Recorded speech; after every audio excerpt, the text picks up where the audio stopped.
अस्सलाम वालेकुम दोस्तों, मैं हूं आयशा। तो दोस्तों, आज टीवी पर इस तरह की तस्वीरें देखकर आप खुश हो रहे होंगे, लेकिन यकीन मानिए ये तस्वीरें खुशी की नहीं बल्कि गम की हैं। और मैं ऐसा इसलिए कह रही हूं क्योंकि जिस वक्त आपको टीवी देखकर ये लग रहा था कि ईरान ने इजराइल पर सबसे बड़ा रिटेलिएट किया है, सबसे बड़ा हमला किया है, तो यकीनन ये आपकी खुशफहमी है, क्योंकि आपको हमारे देश की मीडिया ने सिर्फ ईरान का वो हवाई हमला दिखाया है जिसमें किसी की जान नहीं गई है।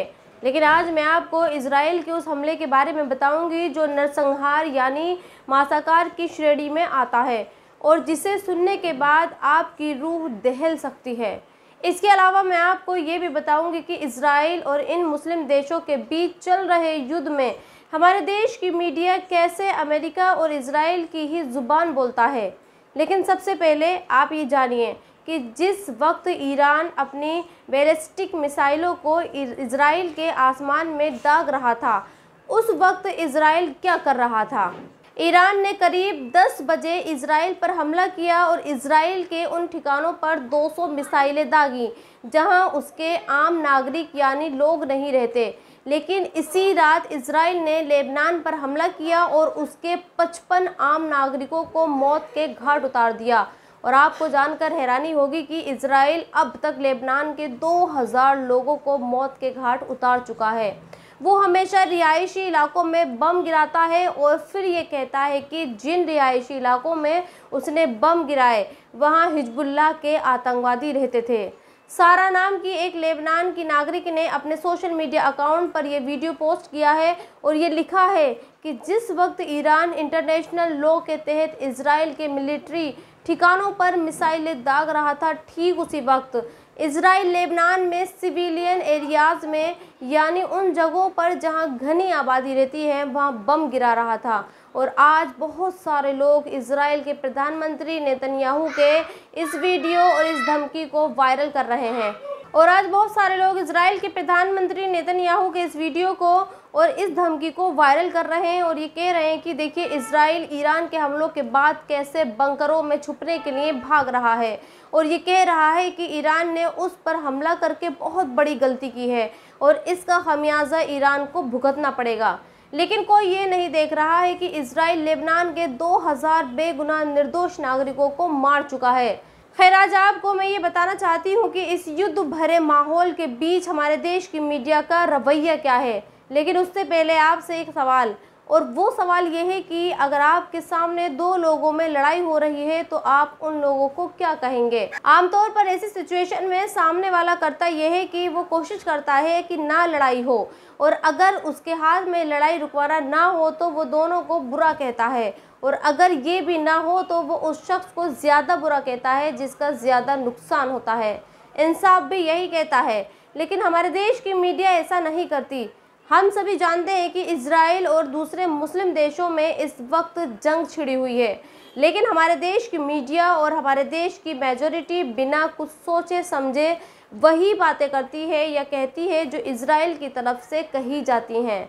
जैसे कल एक अखबार में ये खबर आती है कि इजराइल के एक शहर में मास शूटिंग हुई है और इस शूटिंग में 3 लोगों की मौत हुई है। इस हमले के बाद इजराइल की तरफ से ये कहा जाता है कि ये एक आतंकवादी हमला है, क्योंकि इजराइल पर हमला हुआ है और उसके 3 नागरिक मारे भी गए हैं।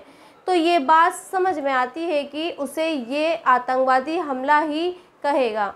लेकिन जब इस खबर को हमारे देश की मीडिया ने दिखाया और चलाया तो उसने भी इसे आतंकवादी हमला ही कहा, जबकि यही हमारे देश की मीडिया इजराइल जब अटैक करता है तो उसे इजराइल का बदला कहती है।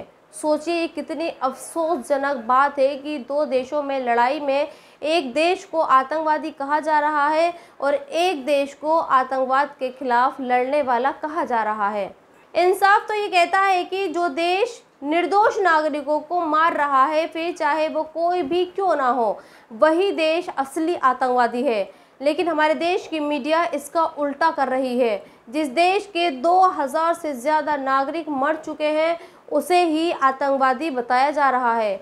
और हाँ, एक चीज़ और मैं आपको बता दूं, इसे जानने के बाद आपको हमारे देश की मीडिया का एक और दोहरा और दोगला चेहरा दिखाई देगा। कल इजराइल की डिफेंस फोर्स की तरफ से कुछ वीडियोस जारी किए गए। ये वीडियोस ठीक वैसे ही थे जैसे वो फिलिस्तीन से युद्ध के दौरान रिलीज करता था। इजराइल ने कुछ वीडियो जारी किए। इजराइल ने ये दिखाने की कोशिश की कि कैसे लेबनान के अलग अलग शहरों में हिजबुल्लाह के आतंकवादियों ने बिल्डिंगों और घरों के नीचे बंकर बना रखे हैं और इन बंकरों में हथियार छिपे हैं। और इजराइल की सेना ने ये भी दावा किया है कि इन बंकरों के ज़रिए हिजबुल्लाह के लड़ाके इजराइल पर 7 अक्टूबर जैसा हमला करना चाहते थे, लेकिन वक्त रहते इजराइल की सेना ने ग्राउंड इन्वेजन के ज़रिए हिजबुल्लाह के इन मंसूबों को नाकाम कर दिया। हमारे देश की मीडिया ने जब इस खबरों को दिखाया तो उसका अंदाज़ा कुछ ऐसा था, अब इजराइल हिजबुल्लाह को हमास की तरह नेस्तो नाबूद कर देगा। सोचिए, आखिर हमारे देश की मीडिया हिजबुल्लाह को आतंकवादी क्यों कहती है? क्या हिजबुल्लाह को अपनी हिफाजत करने का हक नहीं है? क्या लेबनान को अपने देश में बंकर बनाने का हक नहीं है? क्या लेबनान के लोग अगर खुद की हिफाजत के लिए हथियार रखते हैं तो क्या वो आतंकवादी कहलाएंगे? खैर, इस बीच कल एक और खबर आई और इजराइल ने भारत से ये कहा कि वो अपने लोगों को इजराइल में काम करने के लिए भेजे।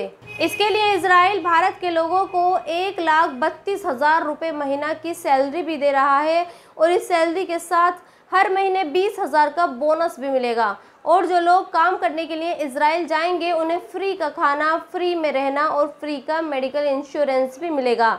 दरअसल इस वक्त इजराइल में मजदूरी करने वाले लोग नहीं हैं। पहले इजराइल के लिए ये काम फिलिस्तीन के लोग करते थे, लेकिन अब जबकि इजराइल ने फिलिस्तीन को बर्बाद कर दिया है और उसके लोग इजराइल में काम नहीं कर सकते, तो पूरी दुनिया को छोड़कर इजराइल भारत से लोग मांग रहा है और उन्हें अच्छा ऑफर भी दे रहा है। और शायद यही वजह है कि आज सोशल मीडिया पर जो चीज़ नंबर 1 पर चल रही है वो है I stand with Israel. Bharat में ख़ास पार्टी से जुड़े लोग आज इजराइल के साथ खड़े हैं और ये कह रहे हैं कि इजराइल जो भी मुस्लिम देशों के साथ कर रहा है वो सही कर रहा है। और ये वही लोग हैं जो फ़िलिस्तीन और लेबनान के लोगों को आतंकवादी कहते हैं और अब ये चाहते हैं कि इजराइल ईरान का भी वही हाल करे जो उसने फ़िलिस्तीन और लेबनान का किया है। खैर, ये तो वक्त बताएगा कि नेतन्याहू ने ईरान को जो अंजाम भुगतने की धमकी दी है उसमें कितना दम है। लेकिन हाँ, इतना मैं ज़रूर कह सकती हूँ कि आने वाले दिनों में दुनिया में बहुत कुछ ऐसा हो सकता है कि जिसकी कल्पना हम और आप नहीं कर सकते। और इस वीडियो के आखिर में मैं आपको बीजेपी के एक मुख्यमंत्री की भाषा के बारे में बताना चाहती हूँ, जिसके बाद आप आसानी से ये समझ पाएंगे कि हमारे देश में मुसलमानों के साथ जो हो रहा है वो क्यों हो रहा है और इसके पीछे मंशा क्या है। दरअसल कल महाराष्ट्र के करंट डिप्टी सीएम और पूर्व मुख्यमंत्री देवेंद्र फडणवीस ने ये कहा कि एक विशेष समुदाय के लोगों ने हिंदू उम्मीदवारों को हराने के लिए सामूहिक मतदान किया और उन्होंने मुसलमानों के डाले गए वोटों को वोट जिहाद बताया।